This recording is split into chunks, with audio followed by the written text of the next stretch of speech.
من الشیطان الرجیم بسم اللہ الرحمن الرحیم۔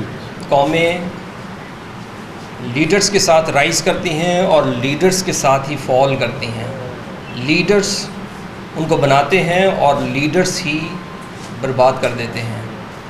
ان کے فیصلے پوری قوم پر اثر انداز ہوتے ہیں، خاص طور پر جب وہ صاحب اختیار ہوں یا اختیارات، حکومت کے اختیارات ان کے پاس ہوں۔ لیڈر بہت وسیع موضوع ہے، اور چونکہ ڈسکشن ہے ذرا براڈر لیول کی، ہماری خوش قسمتی ہے کہ ضلع گجرات کے وہ لیڈرز جو خود سوچتے ہیں، صاحب الرائے ہیں، ان کا اپنا ایک ویژن ہے۔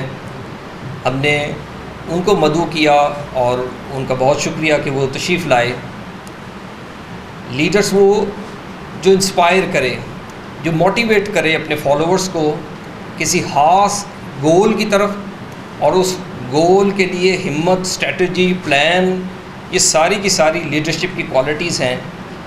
ٹیم بلڈنگ بھی اسی میں آتی ہے، اور اس ٹیم کو کس طرح، کہاں، کیسے استعمال کرنا ہے، یہ بھی لیڈرشپ کی کوالٹیز میں۔ سب نے نوٹس کیا کہ یہاں ایک مین اسٹریم پارٹی پاکستان تحریک انصاف کا کوئی نمائندہ موجود نہیں ہے۔ یہ ہمارے لیے، تمام سیاسی جماعتوں کے لیے، تمام سویلین لیڈرز کے لیے ایک لمحہ فکریہ ہے۔ وہ کیوں نہیں ہے، یہ بڑا آبویس ہے۔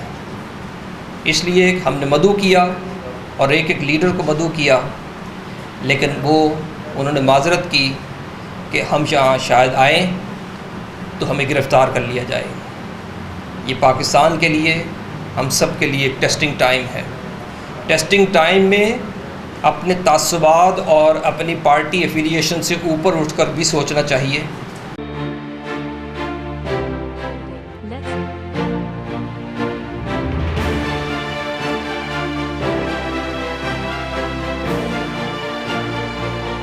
مکبر college, glorify your future. Pakistan اس وقت بحرانوں کے اندر ہے۔ اس وقت پاکستان جو ہے مضبوط جو ہے وہ سیاسی قیادت کا متحمل ہے، اور اس کے اندر بروقت جو الیکشن ہیں یہ بہت ضروری ہیں۔ شفاف الیکشن اگر ہو جاتے ہیں تو اس سے انشاءاللہ پاکستان بڑے مسائل سے انشاءاللہ نکلنے میں کامیاب ہو جائے گا۔ ادروائز جو نظر آ رہا ہے وہ تو بڑی پوزیشن جو ہے وہ خراب ہے۔ سب سے پہلے اگر ہم چاہتے ہیں کہ پاکستان اچھے معاملات کے ساتھ چلے، تو اس میں سیاسی جماعتوں کے ساتھ ساتھ ہمیں ایک جو دیا گیا تھا ماٹو کہ ہم سلام کے ضابطہ حیات کو اپنا لیں، تو انشاءاللہ العزیز بالکل کسی قسم کی یہ جو معاشیت تباہ ہو رہی ہے نہیں ہوگی، کیونکہ ہم نے سودی نظام کو ترویج دی ہے۔ کوئی بھی جماعت ہو، جب بھی وہ آتی ہے IMF کے دروازے پہ ہم کھڑے ہو جاتے ہیں۔ جب تک ہم IMF کے دروازے سے کھڑے واپس نہیں لوٹیں گے اپنے ملک کی طرف، ہم واپس اس اسلام کی طرف نہیں لوٹیں گے، تو یہ معاملات نہیں چلیں گے۔ انشاءاللہ العزیز تحریک لبیک پاکستان ہر فارم پہ، ہر جگہ پہ آپ کے ساتھ کھڑی ہے۔ اگر آپ اسلام کی کسی بات کو منوانا چاہتے ہیں، ہم آپ کے ساتھ بھی ہیں، آپ کے آگے بھی ہیں اور آپ کے پیچھے بھی ہیں۔ جو ہمارا معاشرتی نظام ہے پاکستان کا، میں سمجھتا ہوں کہ یہ ایک معاشرہ نہیں ہے، ایک سوسائٹی نہیں ہے جو کہ ملکوں میں قوم ہوتی ہے وہاں، یہاں پر ایک قوم بھی نظر نہیں آتی۔ یہاں اوپر سے لے کے نیچے تک ہر جماعت کو دیکھ لیں، وہ مذہبی جماعت ہو، وہ سیاسی جماعت ہو، کوئی سرکاری ادارہ ہو، بیوروکریسی ہو، جرنلسٹ ہوں،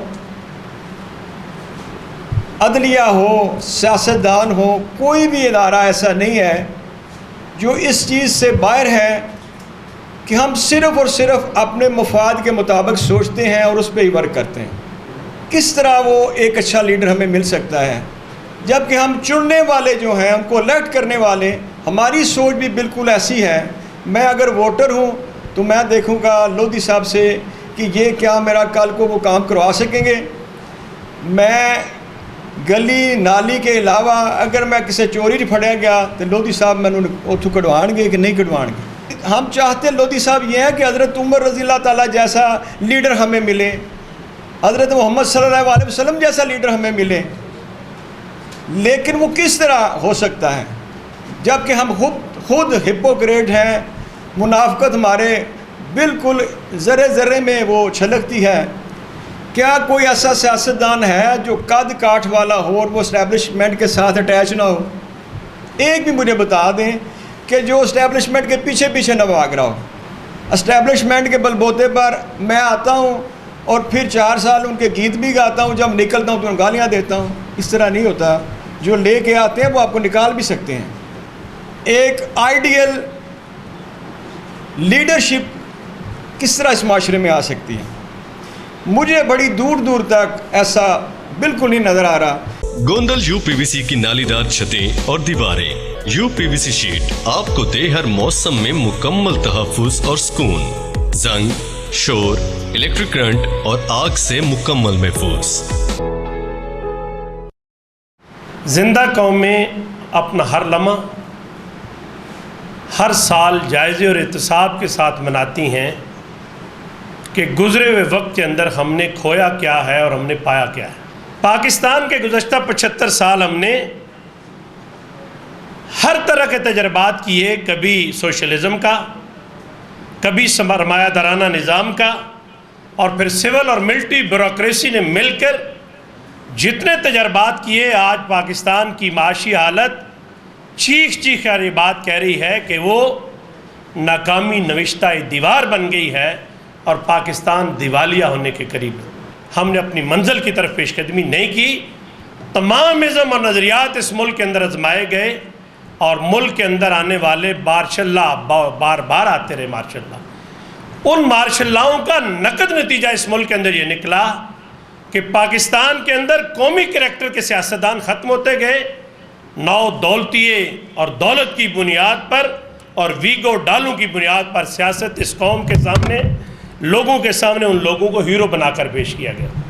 تو پاکستان کی قومی سیاست کے اندر تو ہر جماعت کا میں نے فرد ایک سے زیادہ آپ کو دیے ہیں جن پر کوئی فرد انگلی نہیں اٹھا سکتا، لیکن مسئلہ یہ ہے کہ جب مارشل لا آئے اور ان لوگوں نے پاکستان کے اندر صاحب کردار سیاستدانوں کو چھوٹا کیا، اسٹیبلشمنٹ نے گملوں کے اندر لوگ پیدا کیے اور موم کی وہ ناک تیار کی کہ مشرف صاحب کے دور کے اندر 1 سیٹ رکھنے والے پاکستان کی قومی سیاست کے اندر قائد اعظم اور نواز شریف کے بعد سب سے پاپولر لیڈر بن گئے،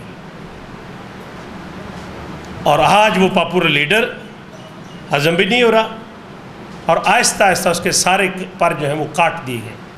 ہم نے اگر اقوام عالم کے اندر باوقار قوموں کی صف میں کھڑا ہونا ہے عزت اور آبرو کے ساتھ، تو اس کا ایک ہی نسخہ ہے، قوت عشق سے ہر پست کو بالا کر دے، دہر میں اسم محمد صلی اللہ علیہ وسلم سے اجالا کر دے۔ آپ اخراجات کے اندر میانہ روی لے آئیں، آپ اللہ تلزلوں کو نوازنا چھوڑ دیں، آپ پروٹوکول کے نام پر اس ملک کے خزانے کو شیر مادر نہ سمجھیں، آپ اپنی قیادت کا احتساب کریں۔ باتیں تو بہت کرتے ہیں، مطلب ایک شخص ہوگا وہ کہے گا کہ جی ہمیں اس طرح کا چاہیے، بندہ اس طرح کا چاہیے، اس طرح کا چاہیے، لیکن جب وقت آئے گا اپنا حق رائے دہی استعمال کرنے کا تو اس وقت وہ مختلف دھڑوں میں بٹا ہوگا، مختلف برادریوں میں بٹا ہوگا، مختلف فرقوں میں بٹا ہوگا، اور مختلف کہہ لیں کہ دھڑے بازیوں میں بھی گاؤں میں اگر ایک شخص ایک بندے کو ووٹ دے رہا ہے تو دوسرا کہتا ہے کہ یہ بندہ تو اچھا ہے جس کو میں نے ووٹ دینا ہے، آپ اس کے لیے آئے ہیں، لیکن میں آپ کو ووٹ اس لیے نہیں دے سکتا کہ میرے مخالف جو ہے وہ آپ کو ووٹ دے رہے ہیں۔ منطق سنیے آپ، یہ منطق ہے، ہماری سوچ ہے۔ ہمیں اپنی سوچوں کو تبدیل کرنے کے لیے میں سمجھتا ہوں کہ ہمیں اپنے نصاب کو ریوائز کرنے کی ضرورت ہے۔ اگر ہم لوگ رزق حلال کما کے لے کے جائیں گے، اپنی خواتین کو قناعت پسندی پہ لے کے آئیں گے، ان کو اسراف سے بچائیں گے اور انہیں بتائیں گے کہ ہم نے زندگی اس طرح گزارنی ہے، ہمسایوں کے حقوق یہ ہیں، فلانے کا حقوق یہ ہے، بچوں کے حقوق یہ ہیں، بیوی کے حقوق یہ ہیں، والدین کے حقوق یہ ہیں. تو بیسک ٹریننگ جو ہے وہ گھر سے سٹارٹ ہوگی جب آپ بچے کی ٹریننگ کرنا شروع کریں. ہم نے اپنی سوسائٹی کو خود خراب کیا ہے، اسراف کے پیچھے ہم بھاگ پڑے ہیں. ہمیں اپنے آپ میں قناعت پسندی لانا ہوگی، تبھی ہم ان بچوں کو ٹرین کر کے اوپر لا کے اور اچھی لیڈرشپ جو ہے وہ پیدا کر سکیں گے. کسی قائد کی نہ تعریف کروں گا اور نہ کسی کے اوپر تنقید کروں گا. میں اپنی ضرورت ایک پاکستانی کے طور پہ بیان کروں. وہ تحقیق کرے. اور تحقیق کیا ہے؟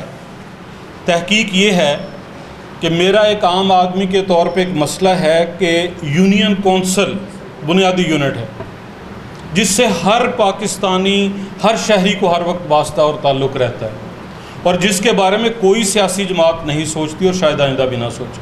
جو ہماری قیادتیں ہیں اور جن کے لیے یہ کہا جا سکتا ہے کہ قیادتوں کے جنوں میں جن کے قدم لہو سے رنگے ہوئے ہیں. اے لوگو، میں کیسے انہیں عزت مآب لکھوں؟